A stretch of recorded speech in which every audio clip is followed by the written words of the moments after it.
From the dugout to the college admissions board, this is where the next generation of talent is forged. Welcome to the Recruiting Roundtable.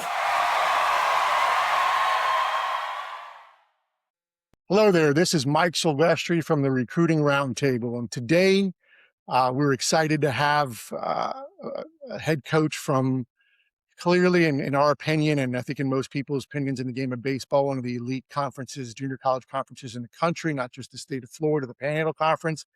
And today we'd like to welcome Tyler Younger, head coach of Gulf Coast State College. Tyler, welcome. Thank you for coming on board and taking the time as you guys are getting ready to get cranked up. Tyler, I want you to just give us a little, short background of, where you were, how you got to Gulf Coast State College so our audience can listen to that. And then talk a little bit about the JUCO path that, there's maybe people don't understand that whole process. Okay. Yes. Well, first off, thank you for having me. I'm excited to do this. Anytime we can do stuff like this, it can kind of promote our program is always a great thing. But yeah, kind of my background is, I played at Methodist University, which is a Division III in Fayetteville, North Carolina. I had an awesome 4-year career there, and decided I wanted to get into coaching, decided to get my master's. So I went to NC State and helped them out in kind of a grad assistant type role for 2 years. Then I left there, went to Bradley in Illinois, Peoria, Illinois for a year. Then left Bradley, came down here to Gulf Coast as an assistant for 2 years. Then went to Mississippi State for 3 as their director of player development. And then when this head job opened up, I put in for it and was able to get it. So now I'm here at Gulf Coast as the head man. Now, was the former head coach, is he the AD now? He is, yes, okay. Mike Candler. That was the, so I do remember Mike being from the junior college system myself back in the day. And I was telling somebody today that the last time I was on this campus was to catch Will Smith's last start.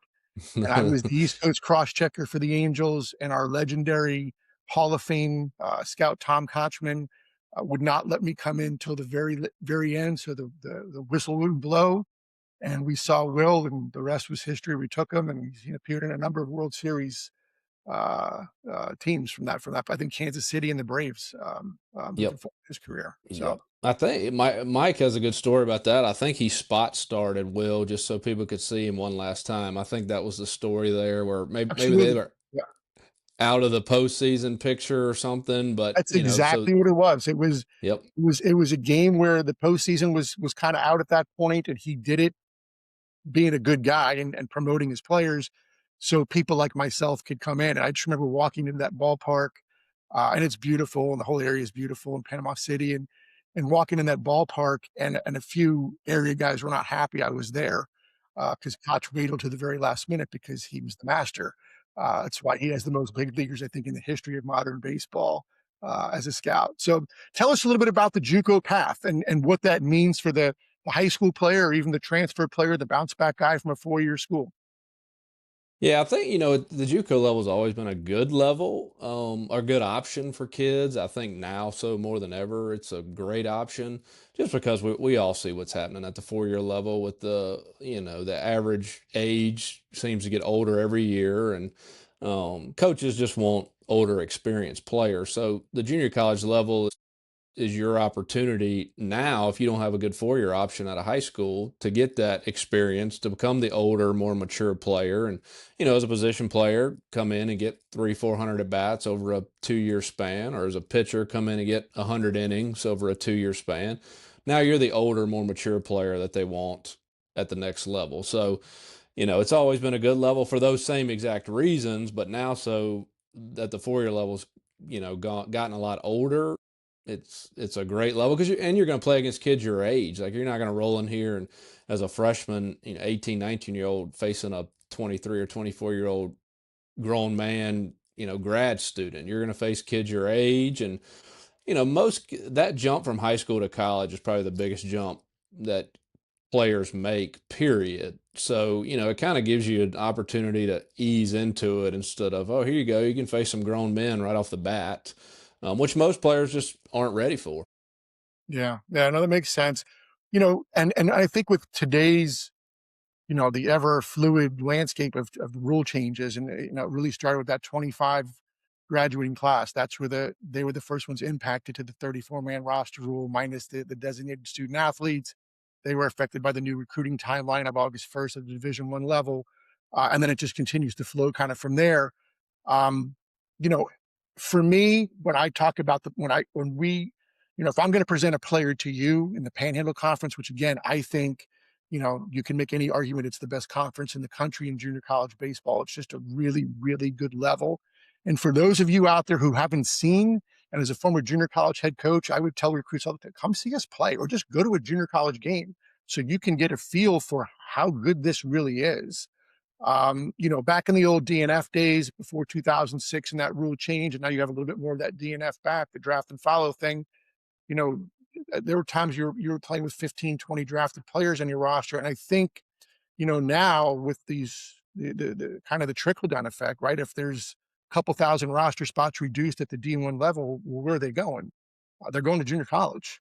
And they're going to elite programs like Gulf Coast State and playing for coaches who have SEC backgrounds and the network to not only get their players placed at the 4-year level but develop those players along the way.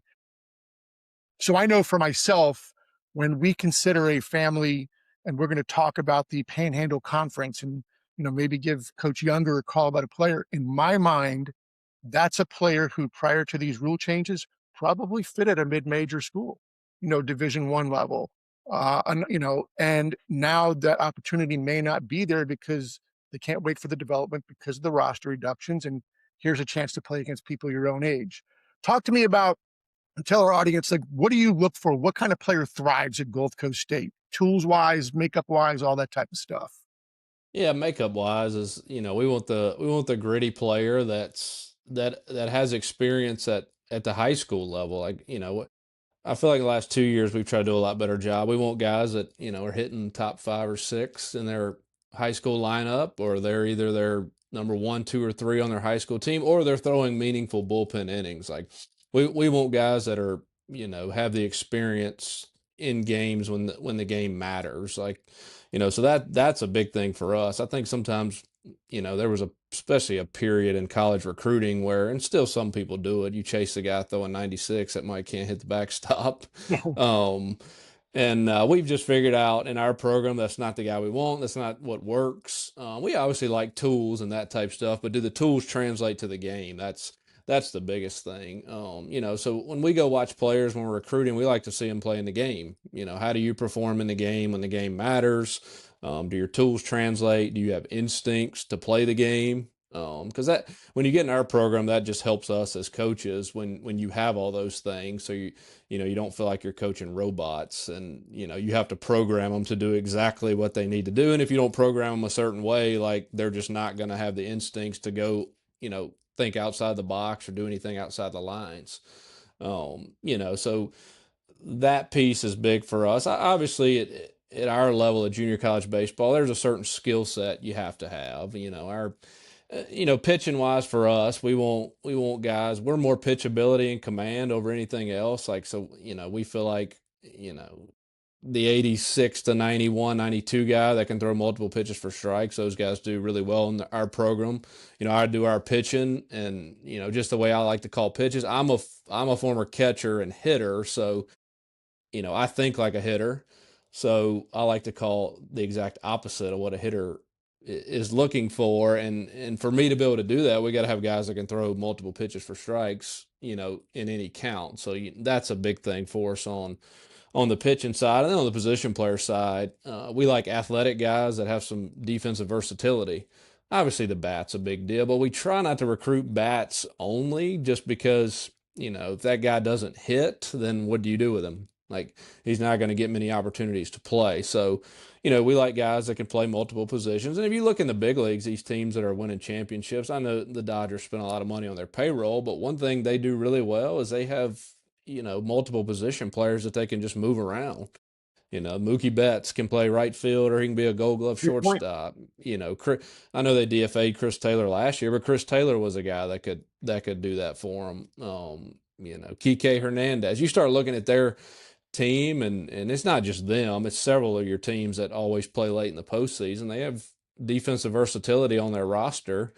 And we try to kind of model it after that. But we feel like if you bring in a good athlete, you get them in the weight room, they go through our day-to-day practices and how we do things, like we feel like that guy can get better quickly in our program. So Tyler, I know, those are great points. And I remember like the Cardinals years ago, when they were kind of rolling and won their World Series when John Jay was their center fielder and a guy, local guy from down here in South Florida. They were one of the clubs back in the day talking about versatility defensively, where once the player got to double A, triple A, they started playing multiple positions. And there was a reason for it. So in case they were roadblocked by a veteran, can this guy, because he can hit, can this guy in particular play a little bit of left field, play a little bit of second base, maybe play a little third? Short's always a little bit of a different animal there, but yeah, the versatility matters, without question. And it's interesting, and take a minute to elaborate on this. When we talk about pitching, when I'm presenting a pitcher to you, the first question you asked me, and I remember this vividly, was, does he throw strikes? It's the Yeah. first question you asked me. And I was pretty confident to say, yes, this guy for a high school player is pretty repeatable in his delivery and throw strikes. And then you kind of worked to the next process with that. But if that question wasn't answered, it was move on to the next guy. Pretty accurate, right, for what you're looking for and what Yep, you no just said. doubt. Yeah. So tell us what when give me the role of camp, and you and I have talked about this before. You talked about seeing that player play in person. What's the first thing that stands out to you when you look at a player? The biggest thing is, like, very rarely do we as coaches just walk up to a random game and not know who's playing, or not knowing who exactly we're looking at. That's a real thing, and that's why relationships are important. That's why I'm glad I have a good relationship with you, who's honest with me, and I know that when I watch a player, whatever evaluation you gave me is probably going to be spot on. So, when we roll up to the field, and I'm speaking for us and our program, our staff, we know what we need to know about the player, as far as we fact checked what has he done in high school, what are the stats, does he throw strikes, does he do this or that. Because if we hadn't done all that, we probably not gonna, well, if that stuff doesn't check out, we're probably not there to begin with. So then, like, we like all those things, obviously. So when we come to watch you play, now all of a sudden it's body language. How do I handle myself on the field? If something goes a little sideways, how do I act? Do I have bad body language, or do I just let it roll off my back and move on to the next thing? So it's more so about the intangible stuff when we're watching you play. Now, obviously, if we go watch you play and you perform horribly and have bad body language and that type of stuff, we probably move on to the next guy. But doing that homework on the front end helps us. Okay, if we do go watch the kid play, and let's say he has a bad game, we're not basing it off of his performance during that specific game. Sometimes it's almost good if you like a kid and he does fail the one time you go watch him, because you can see all those other things. Because the more I do this, the more you realize it's the guys that can get up off the mat quickly are the ones that succeed. Because if we do our job as recruiters, we've fact checked the makeup and all those things, so all that stuff checks out. It's the guy when they jump up a level and they're getting hit around for the first time, or they're 0 for their last 12 offensively, can they still bring value to our team? So, I think that's why it's important for us to do all the homework on the front end about the kid, call coaches, call people that are in their corner, and then go watch them. And like I said, sometimes it's good if they fail when you go watch them, because you kind of see how they're going to handle it. So clearly, the theme that's coming through here a lot is, in addition to tools got to translate to skills.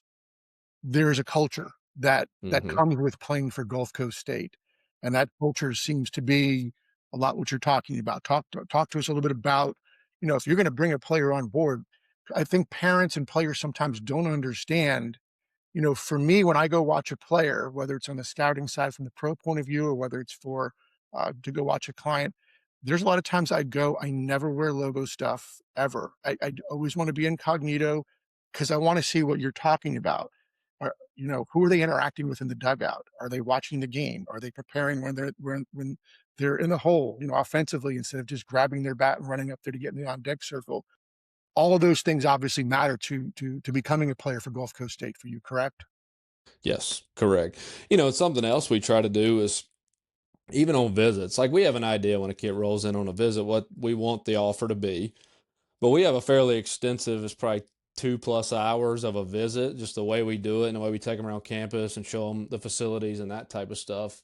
But everything we're doing, we're walking and having conversation with the kid and the parents to get to know them. And there's been times, only a couple times, because we've tried to do our homework on the front end, where we've had conversations during the visit that we feel like whether the kid or the parents just made excuses about whether he talked about the umpiring being bad or their teammates are bad or whatever it is, where we've been extremely turned off during the visit, and we don't end up making that offer that we originally were going to make, just because we're like, that's just not a fit culturally for what we're trying to do here. And when kids have a built-in excuse for everything, it's hard to coach that out of them. So we try not to bring those guys on campus, just because that's going to be a tough act in itself, trying to get that out of them. And as we know, with negative ideas and stuff, that those things are way more powerful than positive ideas. So you can have 12 guys that are super positive and this one guy that's negative, and it puts a damper on your whole program. So we try not to bring those guys in.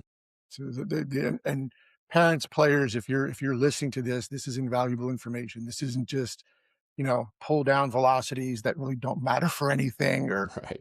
this is stuff that's real. This is how this process works, and this is why I wanted to bring someone of Tyler, Coach Tyler's caliber on this program to explain to families and educate families.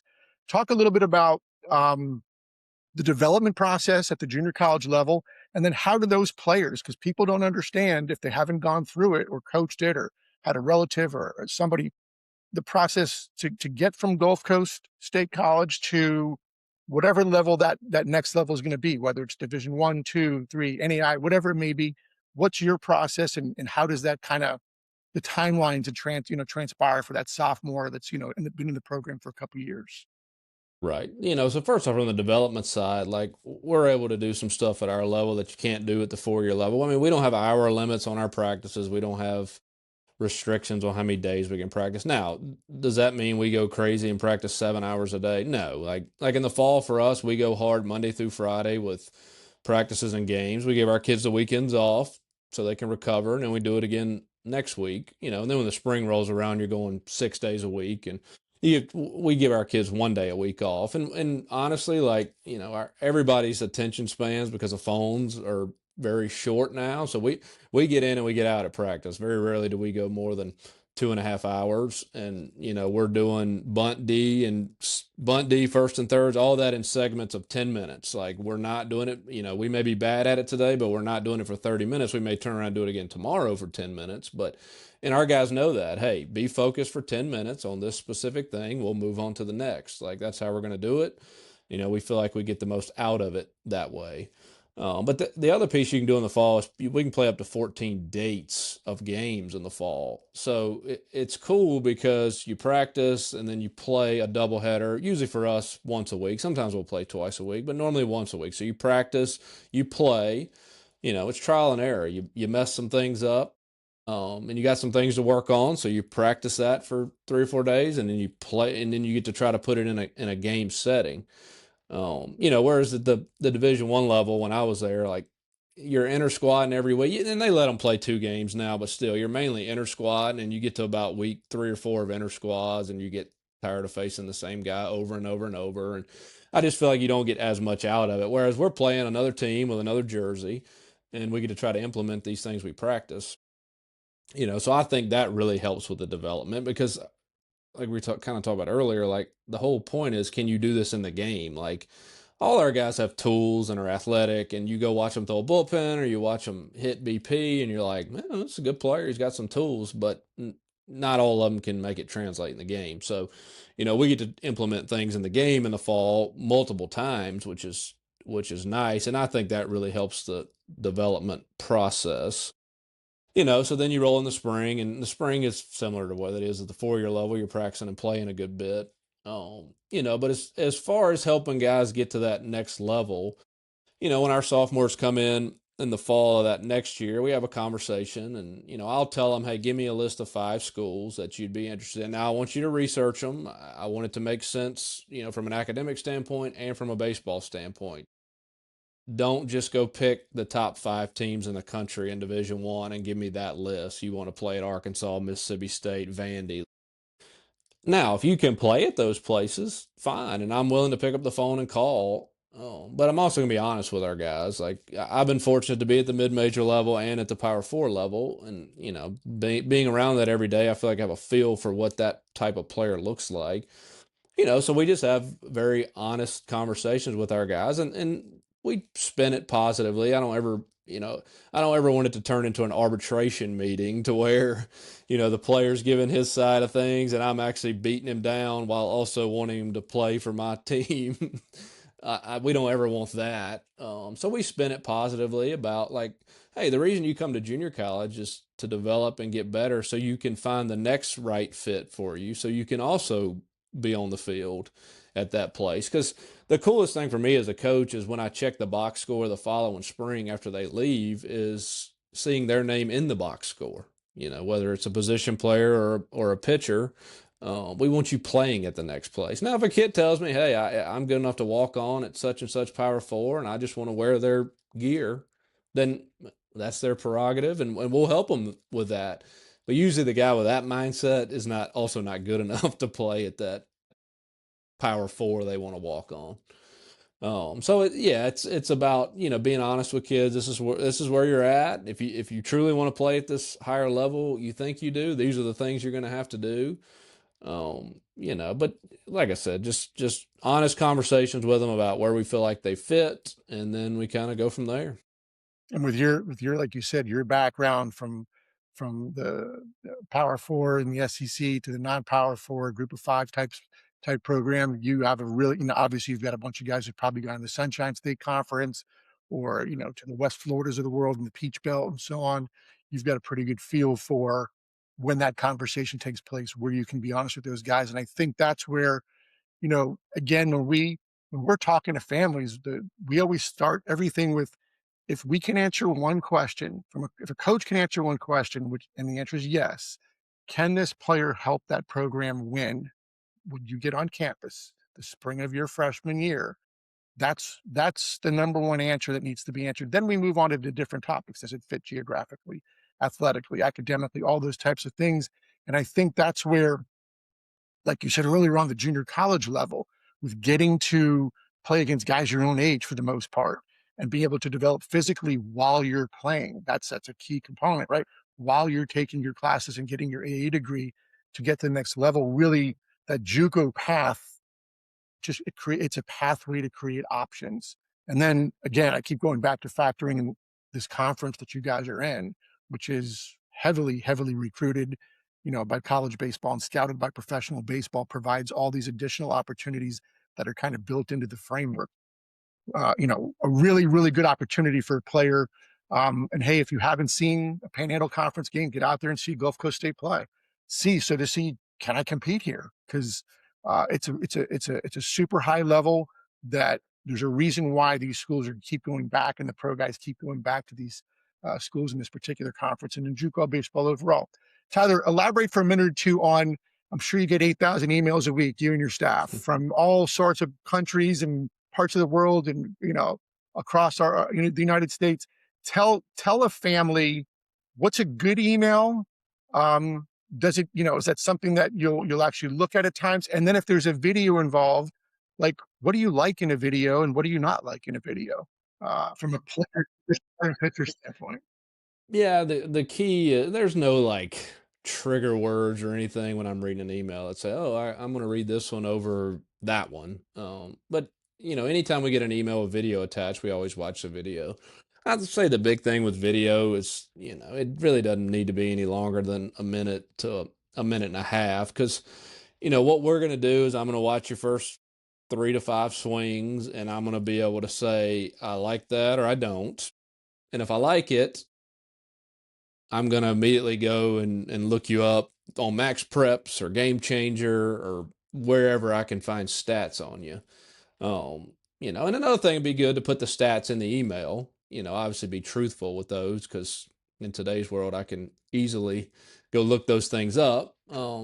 But and I will on my own. So if I see, if I see a pitch and delivery I like within the first 4 or 5 pitches, or if I see a swing I like in the first 4 or 5 swings, and then we go do the background check on you. So that's why the videos don't need to be that long. I always joke, and it's really not a joke, it's the truth.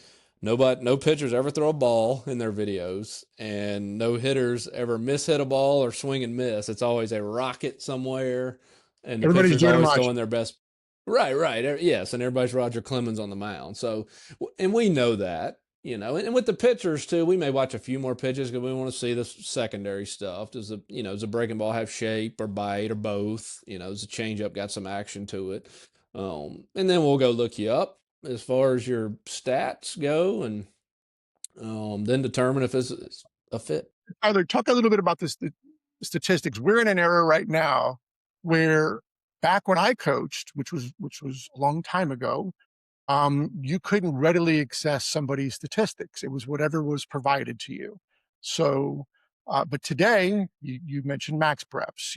There's the High School Baseball Network that covers a large swath of Florida that does a great job providing statistics. Statistics from one school to the next can vary, right? Depending upon there's a big difference in the schedule from one school to the next. The level of competition can change, but we're in a numbers sport. That's just the Hall of Fame is based off numbers. You got to win, and your record is based off of your career is based off your win-loss percentage and conference championships and state championships and all that type of stuff. Talk about the relevance of something subjective like statistics and how you factor that into the process.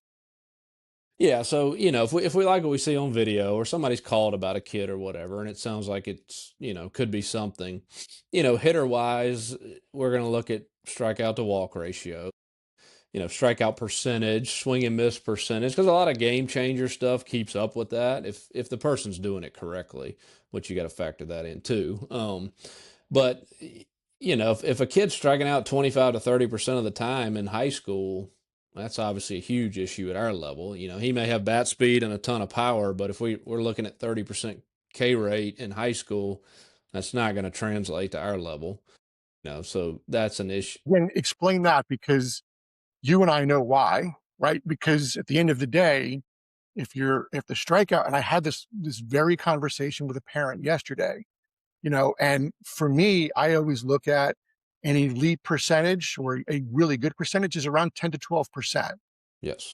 And once we start creeping into that 20% at a level that you're probably not going to face, you're going to face a lot of those guys are not going to be able to play in the Panhandle Conference, and you're striking out at 20-25%.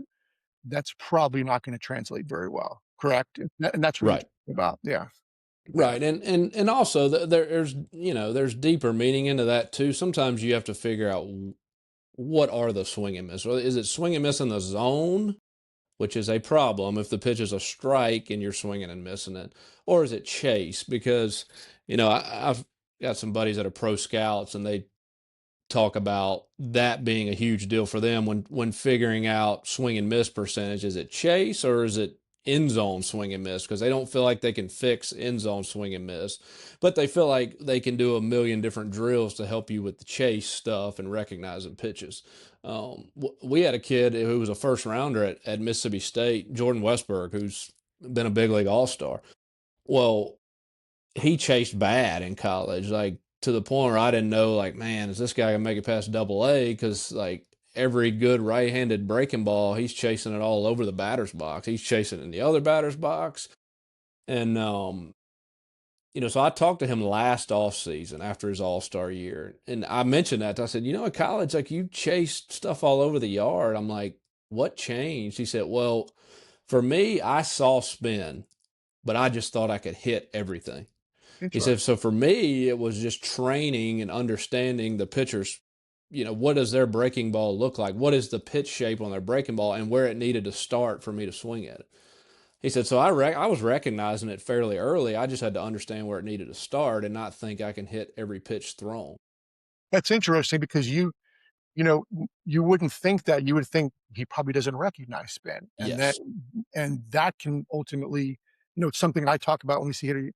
How early does he see the ball? And it's you're there's no magic formula. You're just going off of the reactions of the hitter, and if is it a late movement, that type of thing. But he saw spin and just felt like he did everything, and then had to learn what to go after and what not to go after, even by recognizing that. That's super interesting, and for hitters, young hitters, to listen to, for a guy who's a big league all-star, and how he made that adjustment. Really at the pro level, probably, right? He was making that Yep. adjustment late in his college Yes. career. Yep, yep, and we got to talking the Orioles and how they do stuff, and they do a lot of swing decision stuff, and they measure it a ton in the games and talk to guys about it. But a lot of their preparation is swing decision, So we've gone to that in our development stuff a good bit. Like we do different machine drills where we attach a string to it and we can move it in and out of the zone. Just because you look at the pro level. If a guy swing, this is the pro level, so a little different. But if a guy swings 30% at 30% of the pitches he sees, that's considered a lot.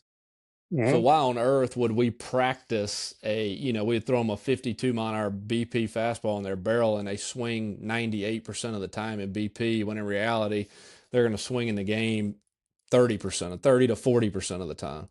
Like, you got to practice taking pitches, and same thing I'm talking about with Jordan is understanding pitch shapes and where stuff has to start to be a strike, and which ones you should attack, which ones you should take. We implement that in with our hitters a good bit just because it's game like. That's it's great information. I want to kind of, like, one of the last things I want to bring up to you here is talk about, what is the role, you guys have camps? What is the role camps play in the recruiting process of a player for Gulf Coast State?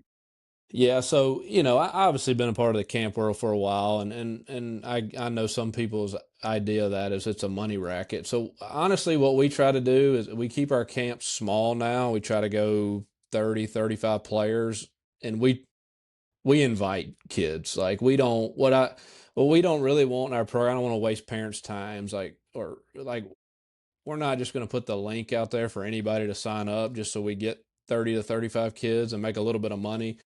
We want it to make sense. We want it to be kids we like, that we think may have a chance to play here, and we want to get them on our campus and in front of us. But I'm not interested in wasting people's time or money, because a lot of camps are that. That's just reality. Is they're money makers, and sometimes if you're a parent, you don't understand. Most people don't understand the process because they're not in it every day. You don't understand what's the difference between a money maker and what's a real, like, all right, they're actually looking at my kid. So we've tried to go to these smaller camps. We do a couple a year to where it's kids we invite that we think may have a chance to play here, and we don't want to waste anybody's time or waste any parents' money, because they're spending enough chasing their kid all over the country to play.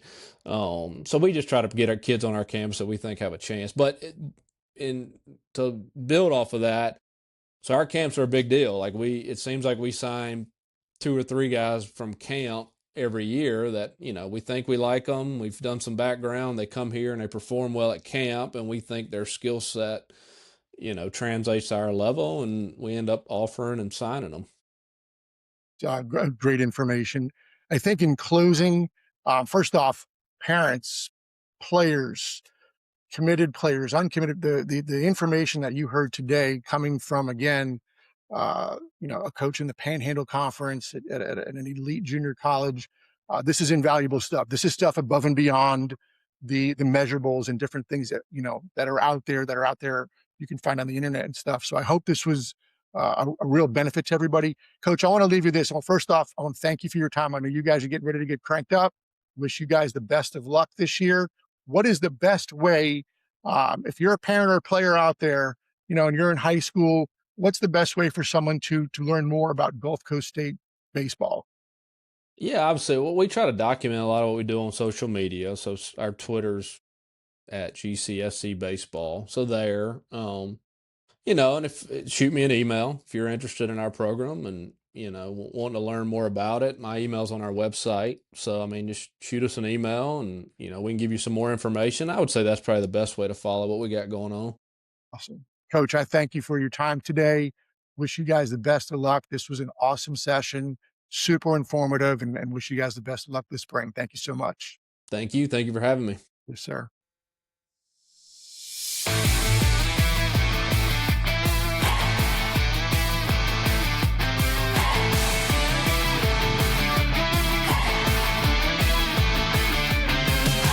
That's a wrap on this week's edition of the Recruiting Roundtable. Join us next time as we continue to guide athletes and their parents on the recruiting process, on and off the diamond.